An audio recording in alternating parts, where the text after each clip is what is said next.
Hi, my name is Gil Robertson, president of the African American Film Critics Association. Today, we are thrilled to talk to someone that we love here at AAFCA, the multi-hyphenated Sally Richardson, director, actress, just Renaissance woman, about the new season of Winning Time on HBO, as well as all the other projects she has in the works. We're going to kick things off by introducing you to the AAFCA members who are on our roundtable today, starting with Jill Monroe in Los Angeles, Mrs. Karan Kelly in Charlottesville, Virginia, Nancy G, also in LA, newly moved to LA, Albert McGee in South Florida, and Dana Abercrombie in New York, New York. And we'll be soon joined by Katia Woods, who is offboarding on a plane right now from Toronto. I'm going to let you guys do what you do so well, and I will see you on the other side. My friends, the future of sports is purple and gold. Well, ladies and gentlemen, it is time.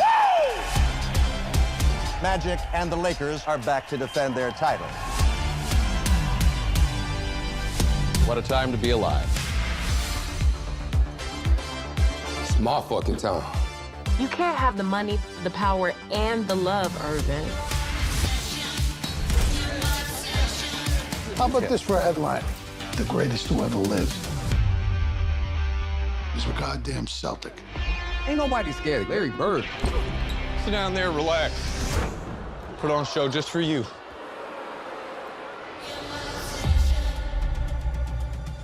They've won their rings. We've won ours. None of it meant shit. Because it wasn't against them.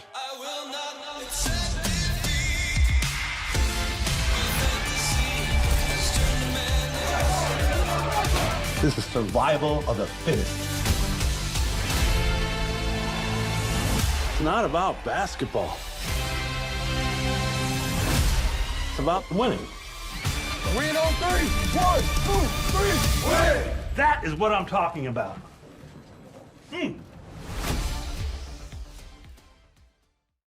Well, good afternoon, Sally Richardson Whitfield. How you doing? I'm Al McGee here with YETicket.com here in Boca, but I'm from Chicago, just like you are. I'm liking that background you have. I'm into it. Oh, thank you very much. Well, you know, like I said, I'm from Chicago, but I've always been a huge Laker fan since the way back in the day, even when Wilt Chamberlain was on the team. And also, you know, with this series, and it's based on the season when Magic Johnson joined the Lakers. Now, you directed a few of these episodes. Why did you do that? Is it because you're a basketball fan? Well, I know you're an artist, you're a director, but what really turned you on about this series? Well, I am definitely a basketball fan. And, you know, I grew up in Chicago, so Bulls girl, but even if, you know, growing up, I was a Bulls fan, I was always a Magic fan too. And the opportunity, once I read Jeff Pearlman's book about this time period, it was such a wonderful read, and, you know, to learn so much about the history of the Lakers, then I really wanted to tackle this format. I also am someone who likes to do different kinds of projects all the time. And the idea of coming in and doing a period piece in the 80s with so much basketball, it's like doing a huge action sequence. And to really try to master that format was a challenge for me, and probably most importantly why I wanted to do it. Just something different. Wow, and I have really enjoyed this series. I watched the first season, I'm watching the second season, and I really enjoy this. Thank you very much. And again, we appreciate you that you are a fan of the African American Film Critics Association. Thank you very much for that. Absolutely. Hi, Sally. Karan Lenoir from Karanism.com. Excuse me, Karan Lenoir Kelly from Karanism.com and Love Music Pleasure. And speaking of all of the different kinds of works that you put your hands to, your work is so diverse. And over the years, we've watched you grow as an artist. We're watching you grow in real time as a director. I want to know what makes a winner for you. How do you choose these projects when you're so willing to stretch yourself? You know, I've always, as a viewer, loved different genres. The reason why I did The Gilded Age is because I absolutely love period pieces, and there's not very many where we get to see ourselves in it too. And it's sort of the detail of those pieces. So that was something that was exciting to me. As an actress, I started out as in sci-fi world. So, and that was always something that I loved too. So I was like, okay, I'm going to start here. And that kind of work really helped me be ready for these big showcases. I mean, Winning Time is a humongous machine. So, as much as some of my other work seems like it doesn't really match up with Winning Time, it was all those kind of small things and medical shows and cop shows and all of that prepares you to do something of this magnitude. And I say that because to me, Winning Time right now is still one of the biggest challenges that I've ever had to overcome. It definitely takes a team. I have a wonderful team there of writers and my DP. But yeah, steering that ship, sorry, has been quite exciting and exhausting journey. Well, it's exciting for us to watch as well. Thank you so much for your gift of artistry to this world. I really respect your work so much. Thank you. So much. Hi, Dana Abercrombie from the Coalition. This show is based on reality, but it takes liberty at times. And so I really wanted to dive into, I believe it was episode 5, where Magic Johnson is essentially blamed for Paul's firing. He's booed, he's called spoiled brat. I wanted to know from the mindset kind of what he is going through, how do you think that impacts him in the final episodes? And do you guys take liberties within that? Well, that actually happened, Right. So what's been great about this year is that we sent this sort of companion guide with our episodes so that you can see what really happened and what didn't. I think in a drama, there's always some liberties. I mean, if you think about it, when I get done with this conversation, I'm barely going to remember what I said here. So go back 20, 30 years, you don't remember what really happened in those private conversations. But I think that, if we think about Magic and people blaming him for that firing, as he goes on, he has a lot to prove and he has to grow up too. You forget that Magic was a young kid, and how do you now become the leader of this team? And so throughout the last 2 episodes, he learns a little more humility, he learns more teamwork, and I think he becomes the Magic that we all now have learned to love throughout the years. I'm Nancy Green with Film Critique. Hi. Can you hear me? Okay. Um, okay, so I was really curious. I read that, and you've talked about it here, that you also know a lot of these players. So I have kind of a two-part question. One of the things I really like is how it's filmed, that kind of 1980s aesthetic and everything. And so I wanted to know, did you also like kind of run these by like some of the players to see like how they thought of it? Like what they thought, and can you talk also about what went into deciding how to design the series? Well, the first season, Adam McKay obviously set up what the look was going to be with Todd Van Hazel, our DP. Yeah. And the idea was, how do we really make it feel like the 80s? And, a lot of that is all of that is by really using the same kind of cameras that they would have used in the 80s. And that's why most of the time, or all of the time, you can watch it some footage and it really feel like you're watching vintage footage. Hmm. Particular when you get in the game we are using the same cameras that they used back then. So you could pretty much put our footage up against the, some YouTube footage, and you won't be able to tell the difference. And then to your other question, I think that this is the conversation that no one has with me. I know it's almost like I could say hi to you. Everyone kind of ignores the fact that I'm doing the show. And I get it. If somebody was doing my life story and I didn't have any say in it, I would be a little irritated. I've been happy to be a part of it, really fully this year, because I do feel, I don't have complete control over anything, but I do think that I'm there.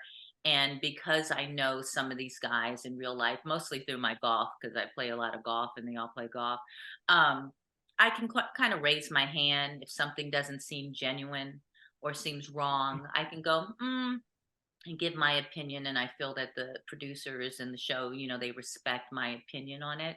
I particularly feel like very motherly over the Magic and Cookie relationship, because I know, to me, those two people in real life, no matter whatever the drama behind the scenes, I see two people who absolutely love each other now. And I've been really fascinated about their journey. So I always try my best to portray, no matter what's going on with the show, what that true love is, because I know what it is in real life. So that's my little motherly thing over the show, is that no matter what else goes on, those two love each other, and I know it's true. Okay, that's great. Thank you. Thank you so much. Hi, Jill Monroe, RSVP with Jill Monroe on KBLA Talk 1580. Sally, I actually talked with you last week, and we talked about that you love directing dramas. And so you pointed out that there's a lot of family drama and dynamics that are in this season. But what I didn't ask you is, what was your favorite scene to direct from this season? Like, what is something that, brought out even for you as a fan viewing it, but you're, guiding the ship? There's some stuff with Quincy Isaiah, who plays Magic, in his home in Lansing with his family. They are just I'm sorry, coughing a little bit. They have such a wonderful dynamic, and amazing actors playing his mother and father, and it's just the intensity of the work in those scenes, and it feels so real.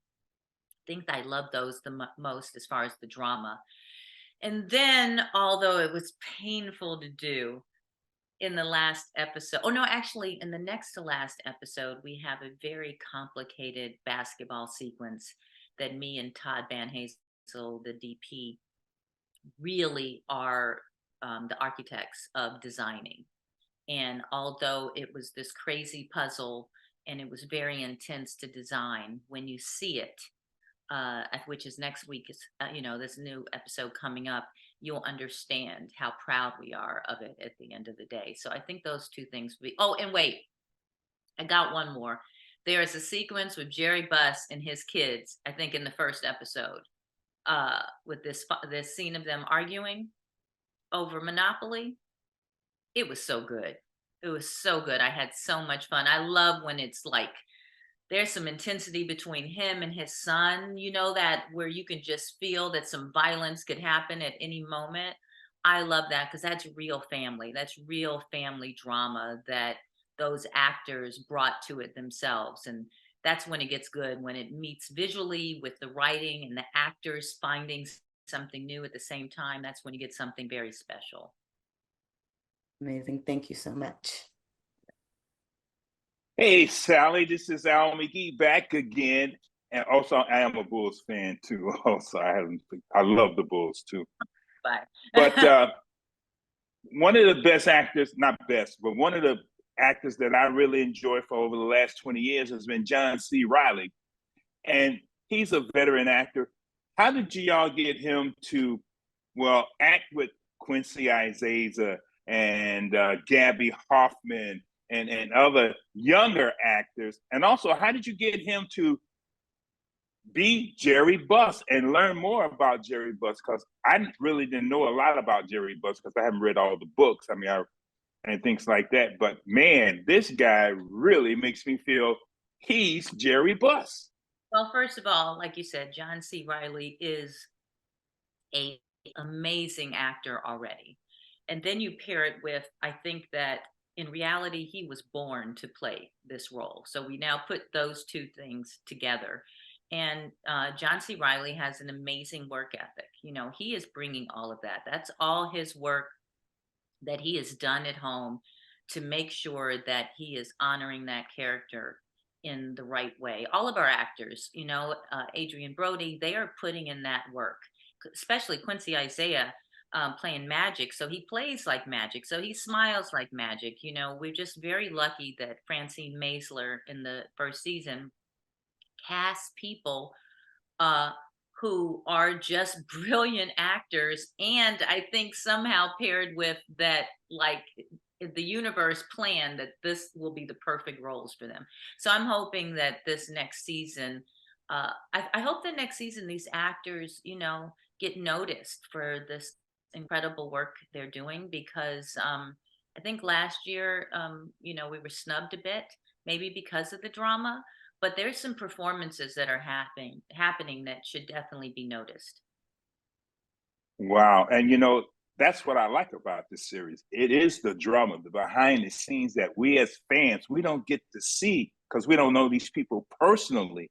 And I really enjoy that part. And I'm glad that they're not really focusing on all the basketball playing, but the drama and how they really feel emotionally as basketball players. I feel this is well written, and you did a great job too directing your scenes. Thank you very much. Thank you. And I just want to say, I think that that's part of what makes our show exciting. You know, these guys all came up when there wasn't any social media. So you don't know, like nowadays, you know what everybody's doing, right? You know what they ate for Yeah. lunch. You don't know, there's a mystery behind all of those players, Magic and Kareem. And now you get just a little insight into what was going on during that time. And I think that that is what people are loving so much about our show. Yeah, that's what I love about it too. Thank you very much. Hey, Sally, it's Karan again. So you speak so highly of your actors and you're an actor yourself. I'd like to know, what is your favorite part about directing? How does it feed your soul versus how acting feeds your soul? Well, I think you kind of you said it. When I know when someone has given, like they're always going to get good performances. Okay, I'm looking for the great performance, and that great performance usually is when I feel it in my gut.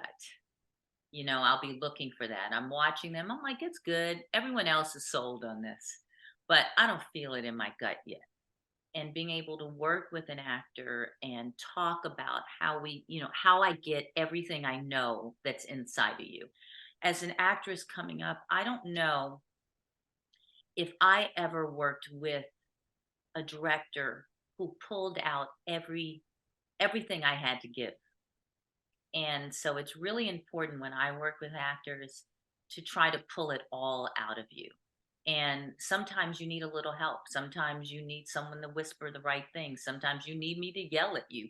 Sometimes I may need to punch you in your arm, you know, whatever. But, you know, I really, that excites me. It excites me when people live up to what I know that they can be.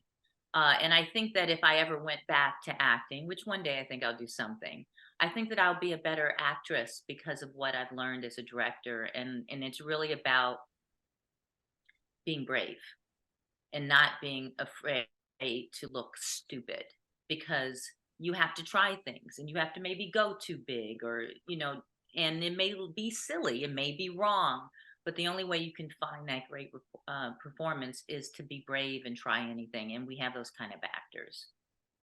I love that. But I got to ask, when did you learn to trust that? As a director? Yes.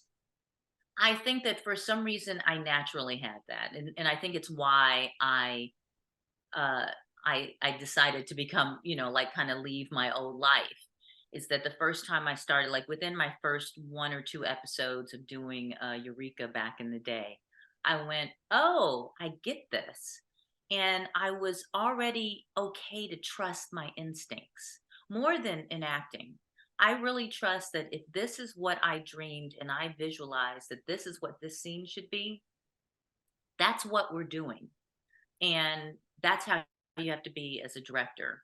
That's how you have to be as a great actor. But for some reason in directing, I just really trust my instincts. Well, I am grateful for it. Thank you so much.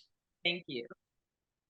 Hi, Dana Abercrombie again. What I love about this show is that it seems like one scene that you've taken out of context, it just flows, but it's really connected to another scene. And with that, we talked about the Monopoly, how they was playing a regular family game and how it turned into such chaos. But it also revealed a part of Bus's mindset of how he views, you could say, people as money and commodity. Then we switch over to the scene where Kareem is confronting him about Magic's terrible $25 million contract. I was wondering, in developing this season, do you put in small pieces that later will have a bigger meaning episodes later? I don't, but the writers do. Oh, Good, honestly, good writing, that's what you should be doing. You drop these little crumbs and hopefully there's a payoff at the end. We also have brilliant editors because this show is hard to cut together. There's a lot of things, there's a lot of scenes that have been cut that maybe was too much or it didn't make sense once we put it together. You're sort of weaving this puzzle together. And so a lot of what you see at the end is working very closely with our editors to do exactly what you're talking about, making sure that we are dropping these little breadcrumbs and that there is a payoff at the end of it. And you understand where you go, oh, yeah, that's why we did that. And again, I love that scene so much you're talking about because it has so many different layers and it's so real. I mean, how many times in our life are we just having some simple conversation with a family member and then the next day you like, I don't even know how we got to where what happened? Why did daddy do that? And you just, it's family. Hi, Nancy again. So earlier you were talking about the relationship between Cookie and Magic. And one of the relationships that really fascinates me with the show is the relationship or the animosity between Kareem and Magic. And I wanted to know if you could go into that a bit more and like maybe talk about what liberties were taken with that and also how true to the real life situation it is. I think it's the general feeling of their relationship that is true. Anytime you are the leader of a team and a living legend like Kareem, and then there's like this usurper who comes in, of course there's going to be friction. There was friction with Shaq and Kobe. Like, how do you get these two superstars to find a place? And then you have the old guy and the young guy, like how do we find a place where this works? So I think it's close to accurate how the relationship started and how it grew. The writers really do their due diligence, not just read, based on Jeff Pearlman's book, but a lot of these guys wrote their own books and they talk about these things. So, and then you have stuff online and there's other books, so there's a lot of stuff to pick through to come to the conclusion of what that relationship was in the beginning. People talk about how I'm going to say Kareem may have been I would say a little cold, in the beginning, and how he had to learn to warm up a little more humility as he got older. But all of that is, I think, pretty well documented. Okay, nice. Thank you. Thank you so much. And I really like how this is turning out. So yeah, Oh, it's thank you. fantastic. I can't wait to see these last two episodes. Hmm. They are so good. They are so exciting, and I'm so proud of them. And I'm like, come on, everyone, watch it because you never think it can get any better than that. I'm sure I'll go on and do maybe another season of this show or something else. But right now, those two episodes and the whole season in general has just been a joy to work on this year and some of the best stuff that I've, been lucky to direct and produce and be a part of. So I just want to get people out to watch it. Nice. Thank you. Yeah. Hi, Sally. Joe Monroe again. So this season, you added executive producer duties to your directing duties. I want to know from you, how much time does that add to your day? What is your day-to-day like on the episodes that you aren't actually directing, but being there for the other directors and involved? How much time do you give that? So, I mean, basically that just means I'm there every day if I'm doing a director. I mean, if I'm doing the episode or not. So I'm in all the meetings with them. And really my job is not to be tapping them on the shoulder every second. It's just to make sure we're still keeping the continuity of the show. Hopefully be there if they need anything, if the actors have a question that maybe a guest director doesn't necessarily have.